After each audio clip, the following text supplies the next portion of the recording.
Essa cena foi tão impressionante que fez o Oscar criar uma categoria só pra maquiagem.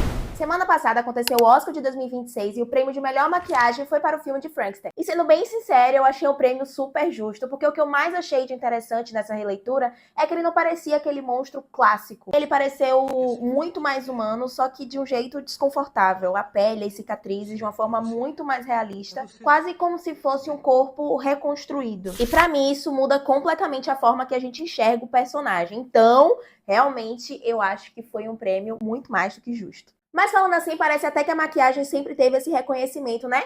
Não era assim que funcionava não, meu amor. Muito antes do cinema ter som, ele já tinha uma linguagem universal, o rosto humano. No cinema mudo, a maquiagem, os figurinos, as expressões eram os responsáveis por construir toda a história e aquele personagem. A maquiagem era que ajudava a gente a entender quem era o herói, quem era o vilão e tudo isso sem falar uma única palavra. Mas mesmo sendo tão importante, Hollywood demorou décadas para reconhecer essa arte. Foi só em 1981 que a academia decidiu reconhecer a categoria de melhor maquiagem. E o filme responsável por essa mudança foi um terror que revolucionou o cinema, um lobisomem americano em Londres. E é dele que a gente vai falar hoje. A história acompanha dois amigos americanos, David e Jack, que estão viajando pela Inglaterra. Eles chegam em um pequeno vilarejo e lá dentro do pub da cidade o clima fica super estranho. Os moradores avisam que eles não saiam da estrada durante a noite.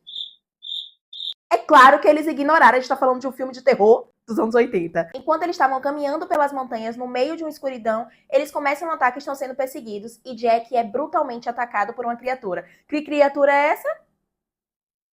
Um lobisomem. Mais tarde, Jack acaba reaparecendo, só que como um em decomposição. E aqui a gente já consegue enxergar algumas técnicas que foram usadas, como próteses de látex, muitas camadas de pintura, talvez collodion ali para criar algumas feridas, e próteses progressivas. Cada aparição o personagem está mais decomposto, que cria aquele efeito visual muito inteligente, porque consegue mostrar a gente a passagem do tempo. Mas o verdadeiro responsável por essa evolução tem nome e sobrenome. Se você acabou caindo aqui de paraquedas e não me conhece, o que é muito provável, porque somos apenas uma pequena garotinha querendo crescer no YouTube com seu segundo vídeo no canal, eu me chamo Natália, sou maquiadora e eu criei esse canal para falar tudo que envolve a arte, principalmente a maquiagem, que é a minha maior paixão. Eu amo cinema, música e eu consigo ver maquiagem e tudo isso, então eu quero trazer o meu olhar para vocês também. Então vamos continuar o vídeo. O maquiador responsável por revolucionar a maquiagem no cinema e com certeza ser o maior maquiador da história do cinema se chama Rick Baker. E com certeza você já assistiu alguns filmes no qual ele assinou a maquiagem, como Homem de Preto, King Kong, o Grinch. Quem não ama o Grinch? Eu amo o Grinch. Enquanto algumas garotas têm Kim Kardashian pendurado no guarda-roupa, eu tenho o Rick Baker. Ele já conseguiu ganhar 7 Oscars ao longo da sua carreira. Ele é minha Kim Kardashian. Mas a cena que mudou o cinema começa aqui. David começa a sentir algo muito estranho. Seus olhos estalam, seus pés vão se alongando, seu rosto começa a se deformar. E aqui a gente começa a ver uma técnica que a gente viu durante muitos anos no cinema, até hoje também, que se chama Change Your Heads. Cabeças mecânicas progressivas, próteses animatrônicas, transformações filmada em luz forte. O Rick Baker quis provar que tudo isso poderia ser real. Pra quem ama musical, maquiagem, mundo da fantasia, talvez conheça o filme chamado Beetlejuice, que são os fantasmas se divertem.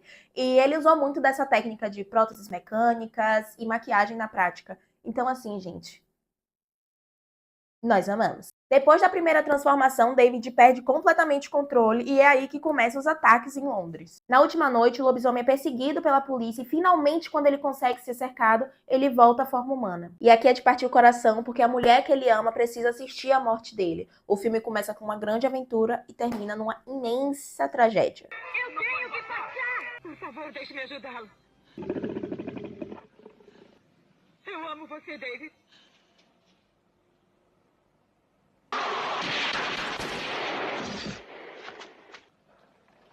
Antes do CGI dominar os cinemas, as transformações eram feitas com maquiagens práticas. Quando eu falo maquiagens práticas, eu estou me referindo a próteses físicas, a esculturas faciais. E Rick Baker conseguiu provar que maquiagem poderia sim ser uma linguagem narrativa. Mas ainda hoje, muitos filmes conseguem provar que artistas ainda conseguem transformar completamente um ator. Quando eu falo artista, falo nós maquiadores, ok? E foi dessa forma que a nossa arte pode se tornar uma categoria e uma premiação de grande porte, como o Oscar. Se você gostou desse vídeo, deixe o seu like, se inscreva no canal, compartilhe esse vídeo com quem ama cinema e deixa aqui nos comentários que tipo de vídeo você quer ver por aqui, ou resenhas de filmes, ou talvez, sei lá, as melhores maquiagens que já aconteceram no cinema, os melhores filmes dos Oscars que ganharam de melhor maquiagem. Me diga o que vocês querem.